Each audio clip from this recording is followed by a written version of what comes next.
The hallway light is the last one you turn on. Not because you need it, but because the darkness in the apartment feels a little too complete without it. You walk from the kitchen to the living room slowly, not going anywhere in particular, just moving through the space the way you sometimes do when the night has settled. And there is nothing left that needs doing. The couch is where you left it. The table is where it always is. Everything is exactly where it should be. And somehow that is the strange part.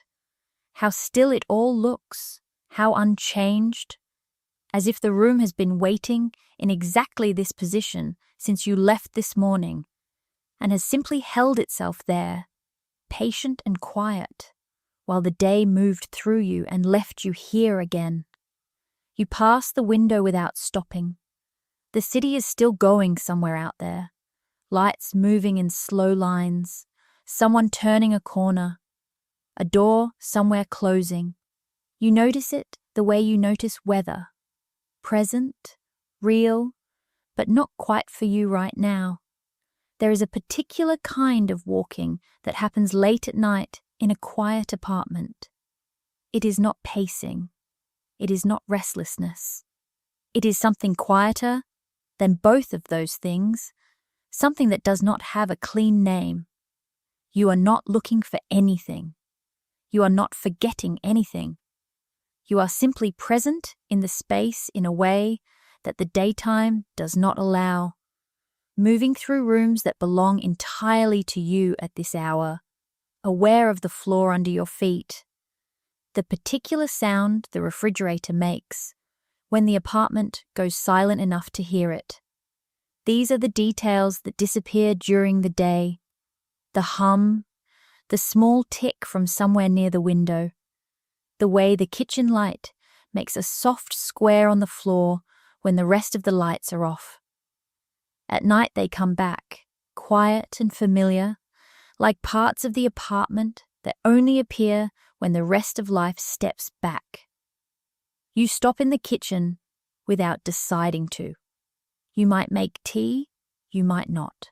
You stand at the counter for a moment, with your hand resting on the edge of it, not reaching for anything, just standing the way people stand when they are thinking about something they cannot quite locate yet. The thought has not formed into words. It is more like a pressure or a temperature, something you notice without being able to point at it directly. The apartment is quiet in the way that has weight to it, not empty exactly, but still in a way that feels inhabited by something other than sound. You think, without meaning to, about the day, not the events of it, in any particular order, not the meeting, not the task you finished, not the thing someone said that you are still carrying lightly, just the texture of it, the way it moved, the way it felt to be inside of it while it was happening, and the way it feels now from here, from this quiet kitchen at the end of another night. Days have a weight when you look back at them from the other side. Not heavy necessarily, just present. A sense that something passed through and left a shape. That shape stays with you as you move back through the hallway. The apartment is small enough that walking through it at night is less a journey than a ritual. Kitchen to hallway, to living room to hallway again, sometimes to the bedroom doorway, where you stop without going in, as if the bed is something you are not quite ready for yet. Not because you are not tired. You are tired. You have been tired in a quiet, low-level way for longer than you can remember. The kind of tired that sleep addresses but never entirely solves.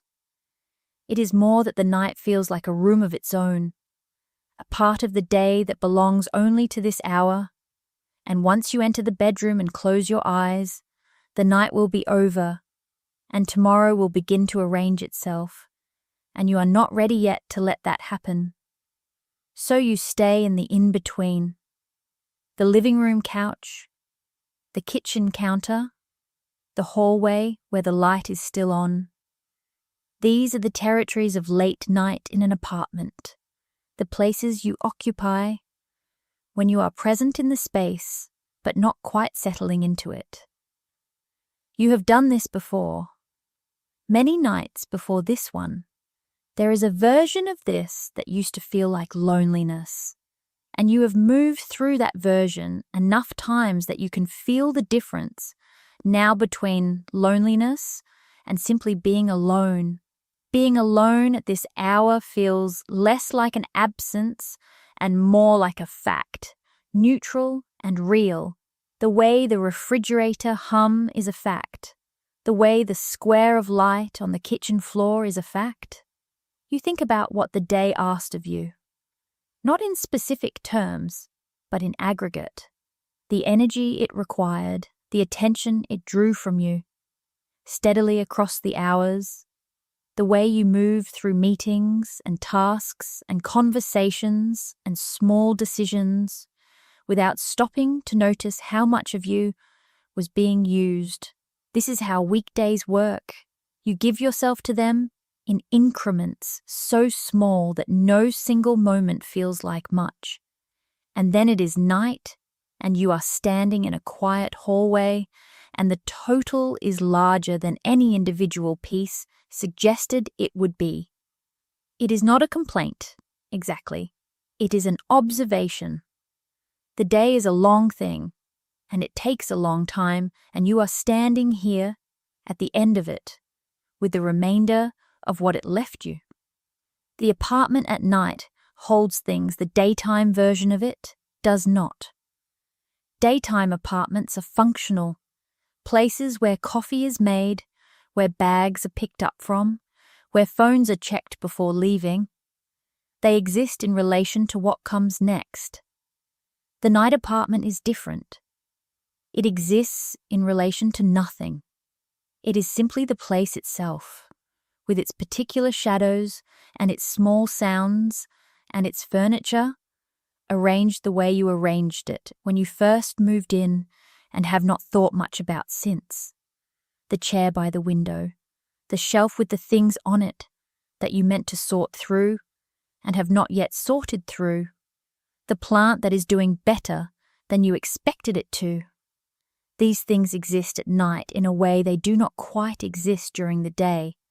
More themselves, more present, more still. You have learned over the years the texture of different kinds of silence. There is the silence that feels like waiting. There is the silence that follows something painful and sits in the room long after the thing itself is gone. There is the silence of early mornings before the world starts, which has a clean, thin quality to it, expectant and uncluttered. And then there is the silence of late night in an apartment after an ordinary day, which is none of those things. It is warmer than waiting silence. It is not laced with anything unresolved. It is not expectant. It is simply what remains when the day is done and the next one has not started. The quiet that fills the space between them, unhurried, low, without direction. You stand at the window for a moment. The street below is mostly quiet now. A car moves past at the pace of late-night driving, slower than daytime, less certain of where it is going. A light in a window across the way goes out. Somewhere above you, footsteps cross a ceiling and then stop. The city at this hour is not asleep, but it has lowered its voice.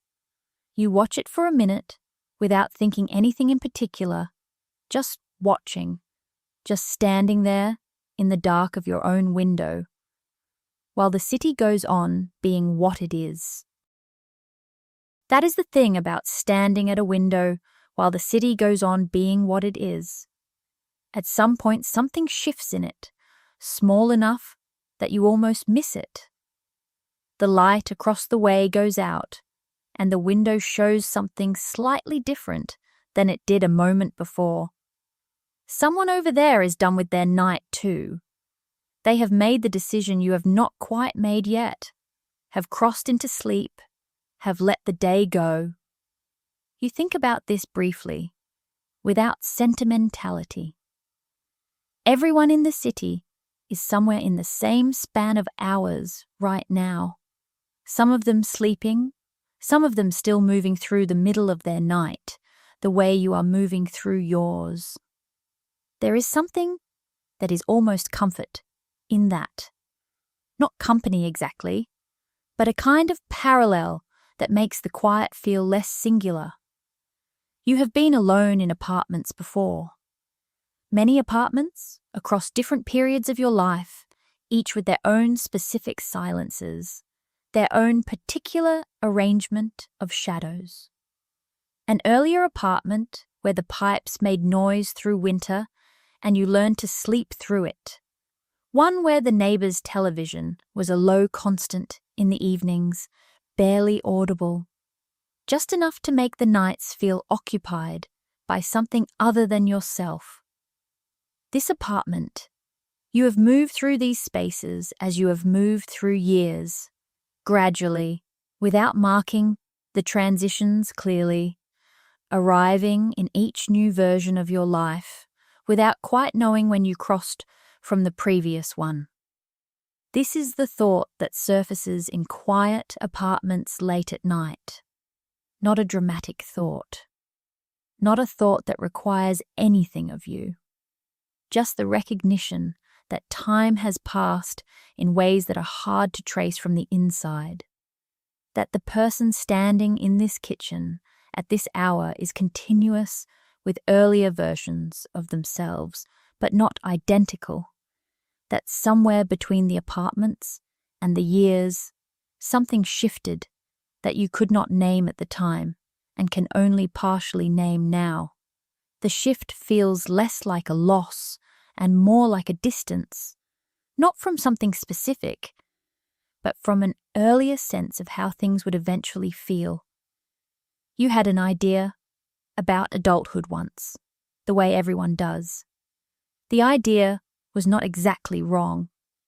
It just could not have known about the quiet parts, the walking through rooms at night parts, the standing at a window watching a light go out across the street parts. The thought settles without conclusion. This is something you have come to expect from late-night thoughts in quiet apartments. They arrive, they sit for a while, and then they soften without resolving. Not because they are not real, but because the night is not a place where things are meant to resolve. It is a place where things are simply held, briefly, in the particular quiet that belongs to this hour and no other. You move away from the window and back into the hallway. The light is still on. The apartment holds its usual arrangement of shadows around it. You pass the bathroom without stopping, pass the bedroom doorway again, end up in the kitchen a second time, as if pulled there by some quiet gravity. The kitchen at night has a different quality than the kitchen in the morning. In the morning, it is purposeful. Coffee, movement, the brief preparation for departure. At night, it is simply itself. A room with a counter and a window, and a plant on the sill, and the refrigerator keeping its low, faithful sound. You rest your hand on the counter again, the same spot. The counter is cool in the way surfaces are cool at night, and you notice this without deciding to. The temperature of the thing under your hand, the small specific fact of it.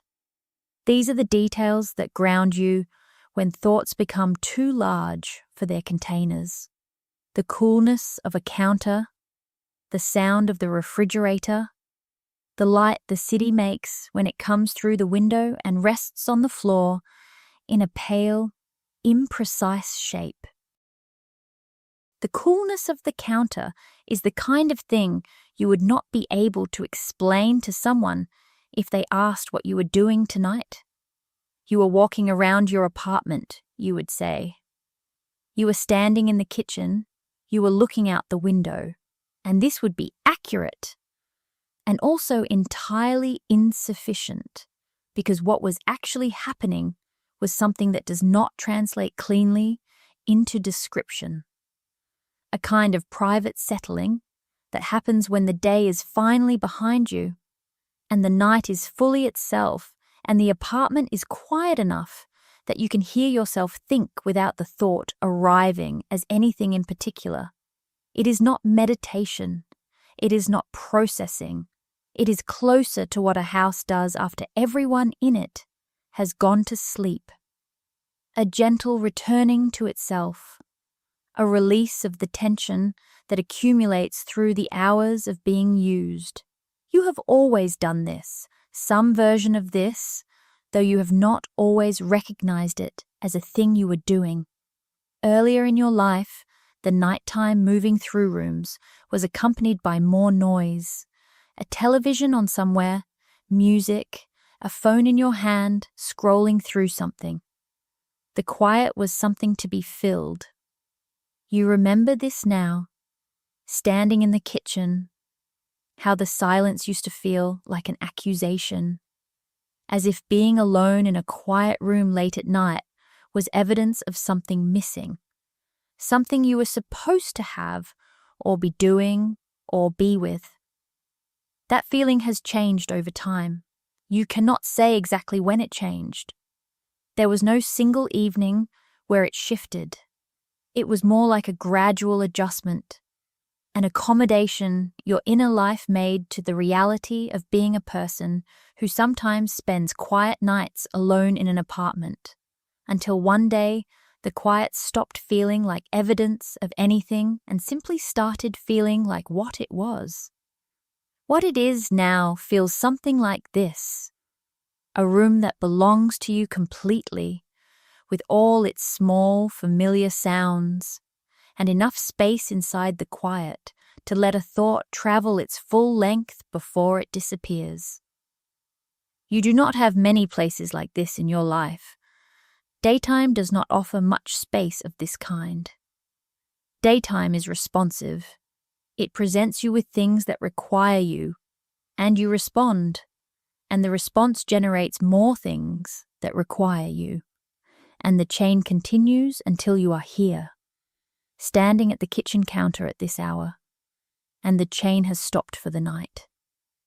There is relief in that stopping, not the dramatic relief of a problem solved, but the quieter relief of permission, as if the apartment, by being this still, is granting you a small reprieve from the business of being available. You think about the people you were available to today, the faces that appeared in front of you, the voices that came through the phone, the messages that waited for your attention and received it. You gave your attention generously today, the way you do most days, because that is what the day asks for, and you are someone who tends to give what is asked.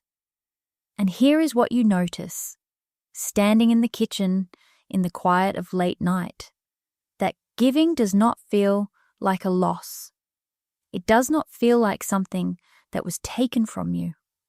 It feels more like something that was used the way a muscle is used, and now the muscle is resting, and the resting is its own thing, legitimate and full, not simply the absence of effort, but a state with its own quality, its own texture. The apartment does not ask anything of you at this hour. This is the simple fact that makes it different from everything else in your day. The counter does not need you to respond to it. The refrigerator does not require your attention. The window shows you the city without demanding that you do anything about it. You can be here without producing anything, without explaining anything, without performing any version of yourself for any purpose. The apartment is not watching you. The apartment is simply there, arranged as it has been arranged, holding the night the way walls hold weather, keeping something out, making a small interior world that belongs to the people inside it. And you are the only person inside it tonight. This is a fact without valence, not good or bad, not a sign of anything, just the current arrangement of your life, which has its own logic that you are still in the middle of understanding. There are nights when this fact arrives differently, with a different weight, when the apartment's stillness feels less like freedom and more like an answer to a question you were hoping would turn out otherwise. Tonight is not one of those nights, or if it is, the feeling has been quiet enough that you have not located it directly. Tonight, the apartment simply holds you the way it holds everything else in it, without judgment, without agenda, without expectation. You walk back to the living room and sit down on the couch. Not because you are ready to sleep, but because walking is finished for now. The couch is familiar in the way that furniture becomes familiar when you have spent enough evenings on it. It knows the particular way you sit, or you have learned the particular way it receives you, which amounts to the same thing.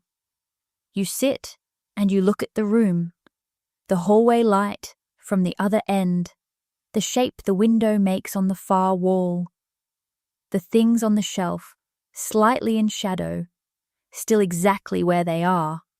There is a particular quality to being awake in a quiet apartment late at night that you have come to recognize as its own category of experience. Not the same as tiredness, not the same as loneliness, not the same as peace. Though it can contain elements of any of these, it is something more specific, a state of being that only exists in this configuration. You, the apartment, the hour, the quiet. You cannot produce it deliberately.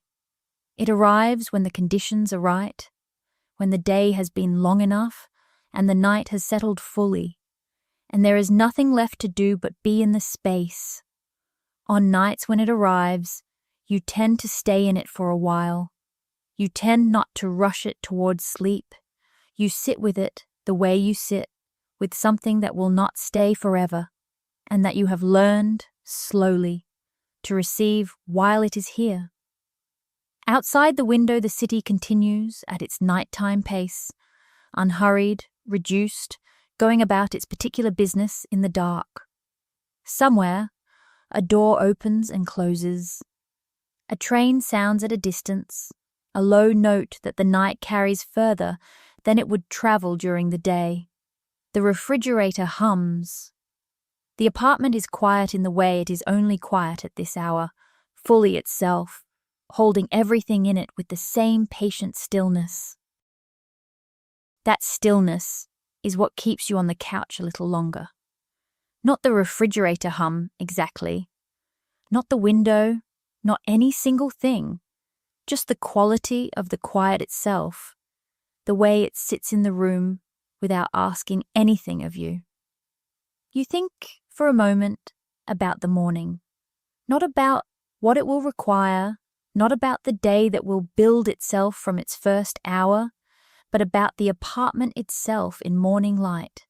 How different it looks, how the same furniture catches the early sun differently than the late night city glow, how the kitchen smells when coffee is starting, how the plant on the sill looks when there is actual light falling on it. You will be there for that. You will move through that version of the apartment too. Bag over your shoulder, phone in your hand, already beginning to be elsewhere before you have left. But that is morning. Morning belongs to itself. This hour belongs to the version of you that stays. Tonight belongs to this, the walking, the standing at the counter with your hand resting on the cool surface, not reaching for anything. The window and the light going out across the street and the low sound that travels from somewhere beyond the glass. The hallway light still burning at the far end of the apartment, the way it has been burning since you first turned it on and did not yet know how long the night would last. The apartment in its late night version, patient and still, holding everything that the day left in you. Not to fix it or sort it or send it anywhere, just to hold it. The way rooms hold things when there is nowhere else for them to go. You get up eventually. You turn off the hallway light. The apartment goes dark in the way it only goes dark at the very end of the night, and you walk the last short distance to the bedroom in the dark, your hand finding the doorframe without needing to look, because you have done this enough times that the apartment is yours now, in the way a place becomes yours, not by ownership, but by the accumulation of all these quiet nights inside it, all these late hours of walking through rooms that held you while you were too tired to ask for anything more than that.